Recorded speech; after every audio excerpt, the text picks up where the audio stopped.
요즘 가장 자주 듣는 단어가 하나 있습니다. 자가격리. 원래 자가격리는 하나님을 만나기 위해서 스스로 격리시키는 것, 좋은 의미입니다. 그런데 코로나19 때문에 억지로 자가격리를 시킵니다. 자가격리를 모르는 사람들에게 오히려 이런 의미에서는 코로나19가 우리 인간들에게 가져다 주는 선물이 아닐까요? 코로나에 확진되면 억지로라도 격리시킵니다. 자기가 확진되지 않았더라도 코로나가 무서워서 자기를 격리시키는 사람들도 늘어나고 있습니다. 바이러스는 싫지만, 바이러스는 무섭지만,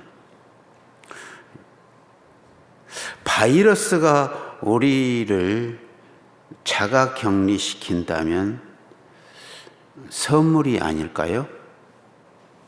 저는 그렇게 생각합니다. 자기 격리는 우리를 힘들게 하고 우리를 넘어지게 하는 걸림돌이 아니라 한 번쯤 밟고 지나가야 할 디딤돌이 아닐까요? 서림교회 경건훈련 한적한 곳, 그 경건훈련을 받아본 분들은 다 알 겁니다. 2박 3일 동안 자기를 삶의 현장에서 분주하게 살던 삶에서 격리시키는 것 아닙니까? 왜 격리시키죠? 오직 한 가지 이유입니다. 하나님과 독대하기 위해서 스스로 격리시키는 거예요. 예수님은 친히 당신을 한적한 곳으로 격리시키시고 하나님과 독대하셨습니다. 누가복음 5장 16절에 예수는 물러가사 한적한 곳에서 기도하시니라. 여기 물러가사는 중요한 단어입니다. 한마디로 격리예요. 사람들은 격리되는 것을 원치 않습니다. 좋아하지 않습니다. 오히려 싫어합니다. 어쩌다 격리되면은 무서워하고 외로워하고,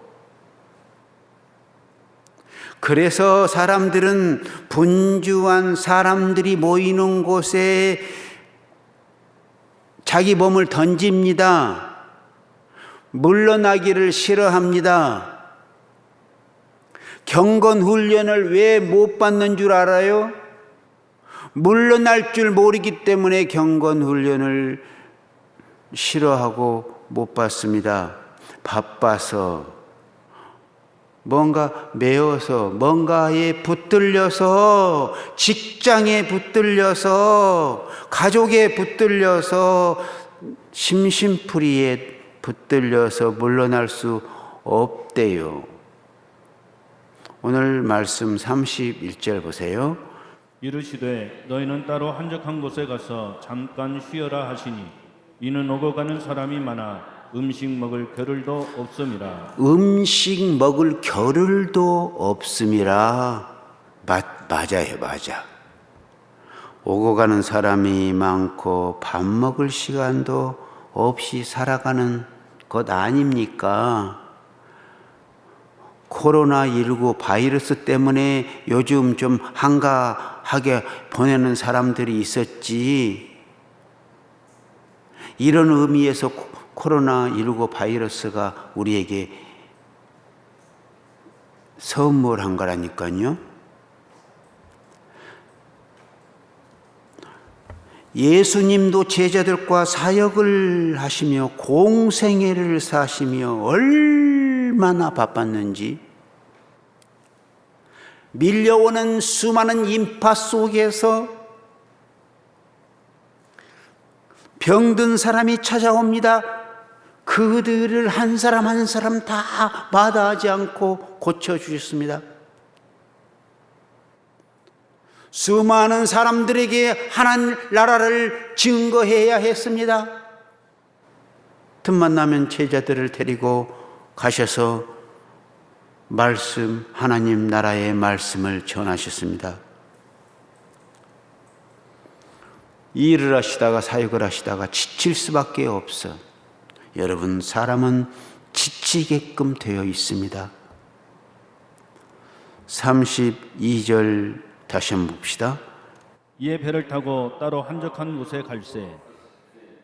따로 한적한 곳에, 여러분, 따로라는 단어 눈여겨보세요.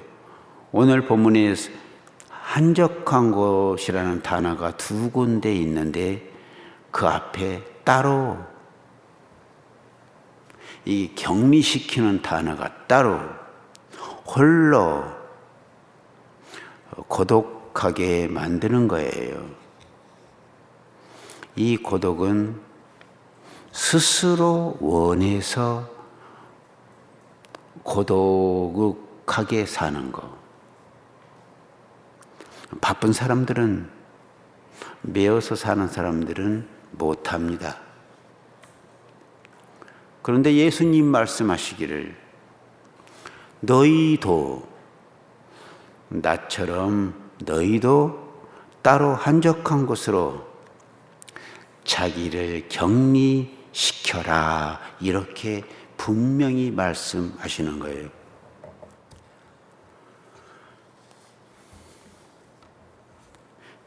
바쁘게 사는 사람들에게 눈코 뜰 새 없이 일에 매여서 쫓겨서 사는 사람들에게 하시는 말씀, 예수님 자신이 친히 배를 타고 따로 한적한 곳에 가시면서 하신 말씀이 너희도 나처럼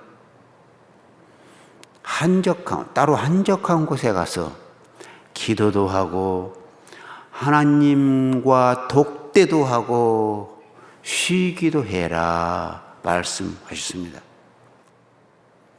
이게 쉽지 않아요. 이게 십자가의 길이에요. 하나님의 외아들 예수 그리스도, 예수님도 하나님과 독대하기 위해서 자발적으로 고독한 길, 십자가의 길을 걸어가셨는데 우리같이 하찮은 인생들이 자신을 자발적으로 격리시키지 않고서야 어떻게 하나님을 독대할 수 있단 말입니까? 2000년 교회사 속에 교회를 교회되게 했던 인물들이 있습니다. 한결같이 그 사람들은 스스로 고독한 길을 걸어갔습니다. 여러분, 옛날이나 오늘이나 마찬가지예요. 기독자는 스스로 자원하여 좁은 길, 고독한 길을 걸어가는 사람들이에요. 자발적으로 자기를 격리시키지 않고서 하나님과 독대하는 사람들은 없어요.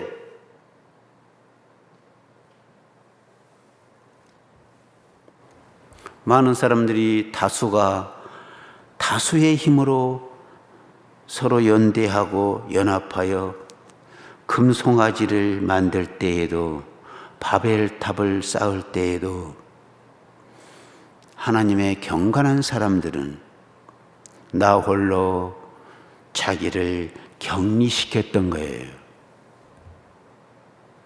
우리가 너무나 잘 아는 세례 요한 있지 않습니까? 세례 요한. 그 당시 시대가 서로 연합하여 도시로 모여들고 예루살렘으로 모여들고, 예루살렘에서 뭡니까? 헤롯왕, 분봉왕 아티파스가 정말로 인간 타락상을 다 보이고 있을 때, 그 사람을 옹호하고 연대해서 그 사람, 힘 있는 사람 쪽으로 기울고 있을 때, 세례 요한은 예루살렘 수도 도시와 멀리 떨어진 곳 빈들로 갔습니다. 한적한 곳에 따로 가서 예수님이 오시는 길, 주님의 길, 그것을 준비했던 사람 아닙니까? 자기 혼자 아무도 할 수 없는 회개하라, 하나님 나라가 가까웠다고 외친 사람이 세례 요한이, 그 외침 때문에 분봉왕 헤롯 아티파스에게 잡혀서 참수형을 당했습니다. 그는 혼자 왔다가 혼자 젊은 나이에 간 사람입니다. 그러나 그의 삶이 짧은 삶이었지만 최고의 정점을 찍었다. 최고로 인간이 잘 살았다. 어느 누구도 세례 요한만한 삶이 없다. 예수님이 친히 칭찬해 주었던 것 기억나죠? 여러분, 4세기 기독교가 로마 제국 국교가 되었을 때, 콘스탄틴 대제가, 황제가, 그것도 그 당시 세계를 제패하던 로마로 모든 것이 다 통했었는데, 그 제국교회가 기독교를 정식으로 국가교회로 제정했을 때 많은 사람들은 환호했습니다. 교인이 되었다, 국교 교인이 되고, 다들 신청을 하고, 그때 성직자 가장 대접받기 시작합니다. 그런데 교회를 교회되게 했던 사람들은 다수 그 사람들이 아니라 도시를 버리고 따로 한적한 곳으로, 따로 사막으로 들어간 무리들, 아니 극소수 교부들이 있었습니다. 그 사람들을 사막의 교부들이라 말합니다. 영성신학에서 4세기 교부들을 가리켜 고독한 영웅들이라고 호칭을 합니다. 왜냐하면 4세기 로마 국교가 된 기독교는 말로 다 할 수 없는 부패의 길을 걷습니다. 덩치는 커졌는데 그때는 핍박도 없고 기독교인이 되는 것은 다들 환호하고 국가 교회, 국가의 지원을 받았는데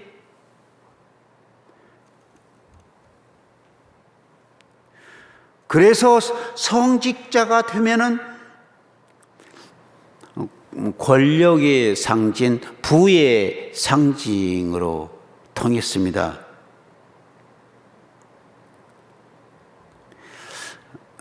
그때 그 시기를 교회의 암흑기라고 말합니다. 1000년 동안 종교개혁이 일어나기까지 깊이 있게 교회가 썩어갑니다.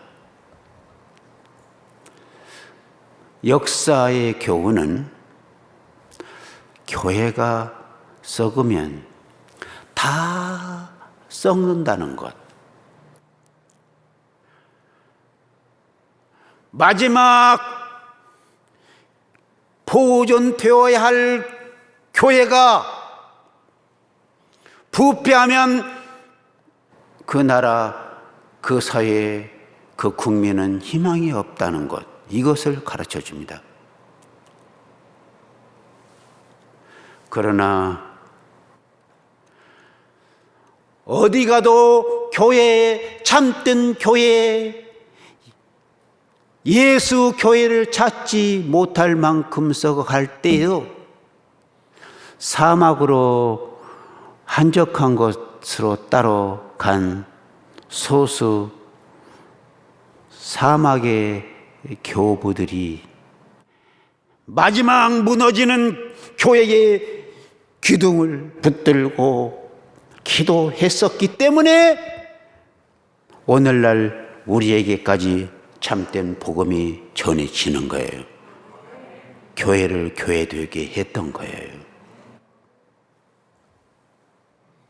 그래서 그들을 우리는 부르기를 사막의 교부들을 고독한 영웅들이라고 말하는 거예요. 사막의 교부 중 한 사람 아빠 모세가 이런 말을 했습니다. 독방으로 들어가십시오. 독방에서 머무십시오. 그 독방이 모든 것을 가르쳐 줄 것입니다. 성경에는 골방으로 들어가라고 했잖아요. 은밀히 하나님과 나 독대하는 시간에 은밀히 보시는 하나님 앞에 살아라는 뜻이죠. 독방으로 들어가야 합니다. 어떤 방법이든지 나와 하나님만의 독대하는 시간을 간직하셔야 합니다.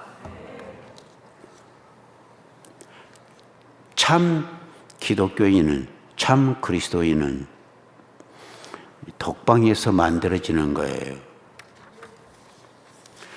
자발적으로, 때에 따라 자발적으로 즐거운 마음으로 고독한 시간을 보내야 해요.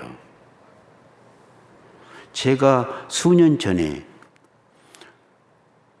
고독과 외로움을 분류해서 설명했는데 기억하실는지 모르겠습니다. 외로움이란 다른 사람들과 어울리기를 희망하지만 어울릴 수 없을 때 찾아오는 그 소외감, 이게 외로움이에요. 외로움은 말 그대로 고통스러운 거예요. 사람들이 피하고 싶은 거예요. 외로움을 견디다가 스스로 목숨을 끊는 사람도 있지 않습니까? 그러나 고독은 달라요. 얼마든지 다른 사람들과 어울릴 수 있는 역량도 있고 시간도 있고 힘도 있지만 자기 자신을 자발적으로 격리시키는 능력, 이게 고독입니다. 고독인 거예요. 얼마든지 떵떵거리고 살 수 있지만, 얼마든지 큰 소리치며 살 수 있지만, 조용한 골방으로 들어가 하나님과 독대하는 그러한 능력, 그러한 신앙의 힘이 있는 사람, 이게 진짜 아닙니까?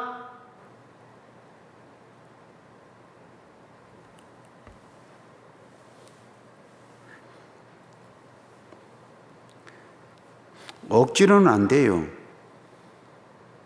여러분, 자발적으로 고독하게 사는 것, 그 자체를 즐거움이 되어야 합니다. 찬송가 364장, 제가 굉장히 좋아하는 찬송입니다. 내 기도하는 그 시간. 그 4절에 내 기도하는 그 시간, 그때가 가장 즐겁다.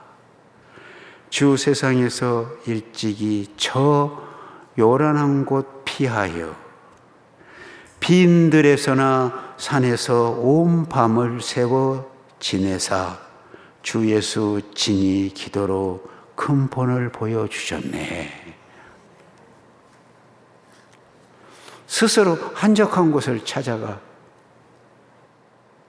온 밤을 새우면서 하나님과 독대하는 그 시간이 가장 즐거운 시간. 그래서 오늘 말하는 자발적으로 고독해지는 시간은 즐거운 시간인 거예요. 고통스러우면 못해요. 고행이 아닙니다.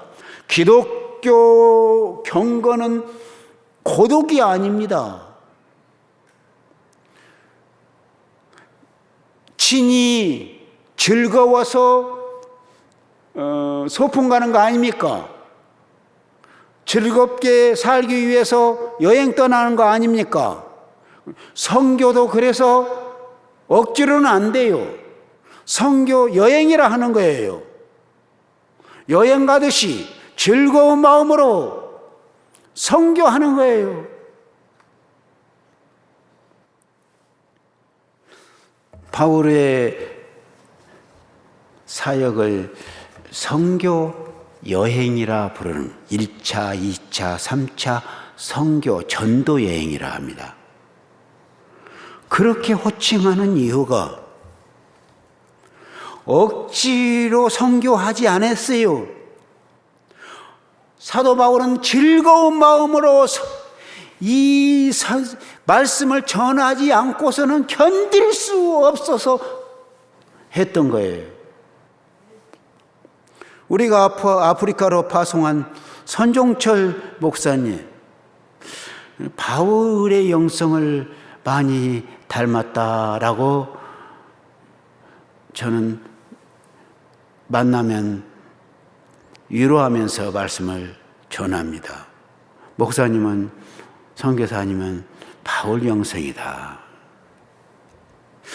선교사님이 제일 좋아하는 성경 구절이 바울이 마지막 그 3차 전도 여행을 마치면서 이제 다 모든 것이 이제 나이도 들고 이제 정리할 때가 된 것, 그러면서 예루살렘으로 마지막 가는 길목에 장로님들을, 예배소 장로님들을 불러놓고 마지막으로 유언을 합니다.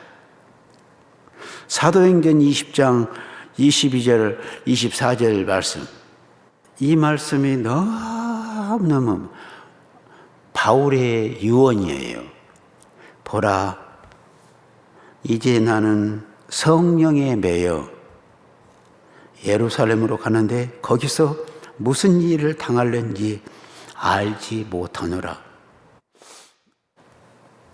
오직 성령이 각 성에서 내게 성령이 증언하여 말하는 거예요. 결박과 환난이 나를 기다린다 아시나? 내가 달려갈 길과 주 예수께 받은 사명 곧 하나님 은혜의 복음을 증거하는 일을 마치려 하면은 나의 생명조차 조금도 귀한 것으로 여기지 아니하노라. 24절 다시 한번 읽읍시다. 내가 달려갈 길과 주 예수께 받은 사명 곧 하나님 은혜의 복음을 증거하는 일을 마치려 하면은 나의 생명조차 조금도 귀한 것으로 여기지 아니하노라. 아무 생각 없이 읽을 수 없어요. 이거 유언인데 평범하게 읽어 내려갈 수가 없단 말이에요. 바울도 우리와 똑같은 심성을 지닌 한 인간이에요. 자기 생명 안 아까운 사람 누가 있겠습니까? 그런데 바울이 말합니다. 내가 달려갈 길과 주 예수께 받은 사명 곧 하나님의 은혜의 복음을 증거하는 일을 마치려 하면은 뭐라고 했습니까? 뭐라고요? 나의 생명조차 귀한 것으로 여기지 아니하노라. 선종철 목사님이, 선교사님이 생명 그냥 던진 거예요. 그분은 직장생활 뻗듯하게 잘 하다가 성령님, 여러분 자기 계획으로 사는 거 아니에요.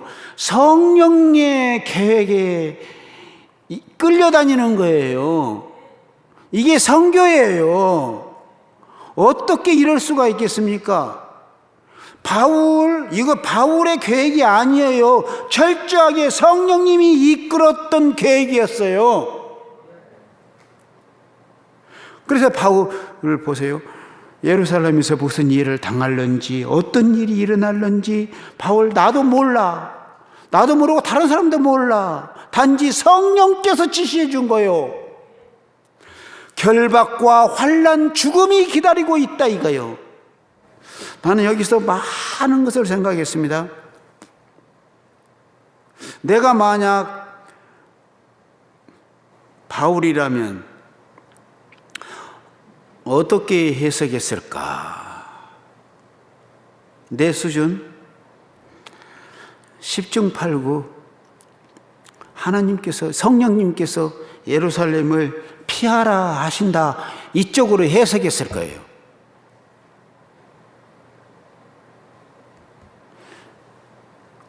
여러분, 그래서 우리는 바울이 아니에요. 바울이 아니에요. 그래서 우리는 회개해야 합니다. 바울은 영감, 영적인 감, 성령과 통하는 감. 성령은 성령으로 통합니다. 그 영감이 있었던 바울.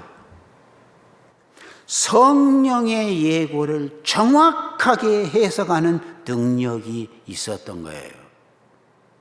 자기 중심으로, 자기 편리한 식으로 예루살렘을 가지 말라 하시는 성령님이다 이렇게 해석해 가지고 은혜 받았다. 정말 하나님의 은혜라고 해석하지 않고 마지막 죽음의 길을 선택하면서도 흔들리지 않았어요. 그리고 마지막으로 유언을 선포하는 거예요. 다시 한번 읽어보게요. 보라, 이제 나는 성령에 매여 예루살렘으로 가는데 거기서 무슨 일을 당할는지 알지 못하노라. 오직 성령이 각 성에서 내게 증언하여 결박과 환난이 나를 기다린다 하시나 내가 달려갈 길과 주 예수께 받은 사명 곧 하나님 은혜의 복음을 증거하는 일을 마치려 하면은 나의 생명조차 조금도 귀한 것으로 여기지 아니하노라. 누가가 사도행전을 썼거든요. 누가가 바울이 이제 많이 몸이 쇠약해지고 늙어갈 때 의사 선교사가 지켜본 바울, 그 바울의 마지막 때를 이렇게 묘사한 거예요. 바울이 말한 그대로를 이렇게 적고 있는 거예요. 바울이 이 유언을 하기까지 어떻게 살아왔는지를 누가가 직접 확인했거든요. 얼마나 자발적인 자기 격리 과정이 있었는지를 보았던 사람입니다. 누가. 처음에 다메섹에서 예수님을 만나 회심합니다. 완전히 다메섹에서 바울이 뒤집혀집니다. 예수 믿는 사람들을 핍박하던 사람이 그 예수를 증거하는 사람으로 변화됩니다. 처음에 너무 좋아서 예루살렘으로 달려가 가지고 나 예수 믿는다 하니까 아무도 안 믿어.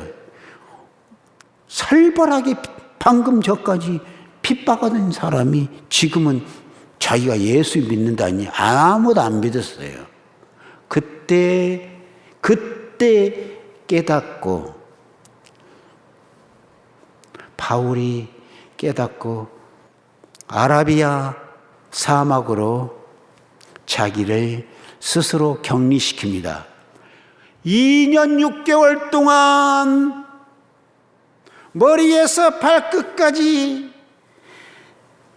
주님, 이 죄인도 용서받을 수 있나요? 회개를 한 2년 6개월 동안.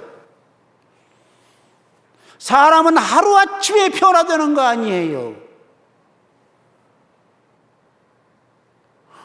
어제까지 나쁜 짓을 하다가 오늘 예수 믿고 바로 좋아지는 거 아니에요.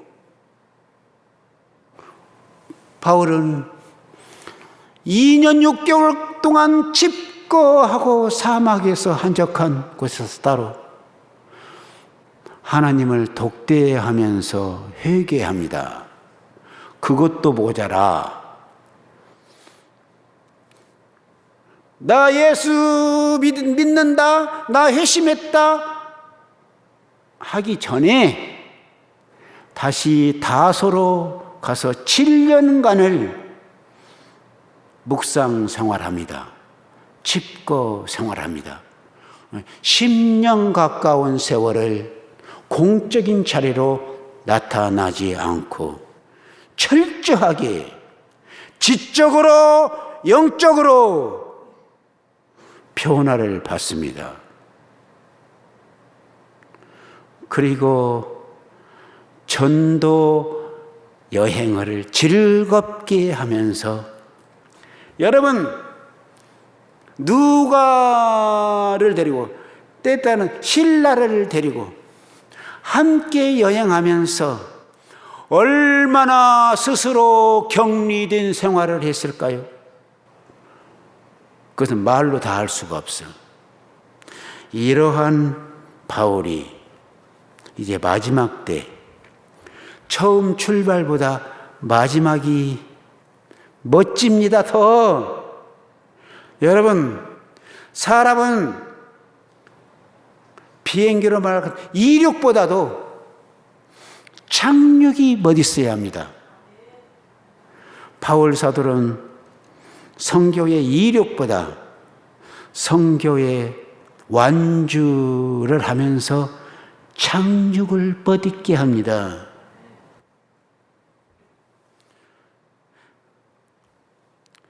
사도 바울의 위대함은 자기 사명을 멋있게 완주를 했다는 것. 인생의 말년에 환난과 핍박이, 결박이 기다리지만 자기 몸을 멋지게 던진 거예요. 던지면서도 혼자 했겠어요? 하나님이 붙잡아 주신 줄로 믿습니다. 하나님과 독대했던 인물입니다. 여러분, 하나님과 독대하는 길은 한 가지밖에 없어요. 스스로 격리시키는 거예요. 스스로 고독해지는 거예요. 그래야 거기에서 참된 그리스도인이 만들어지는 거예요.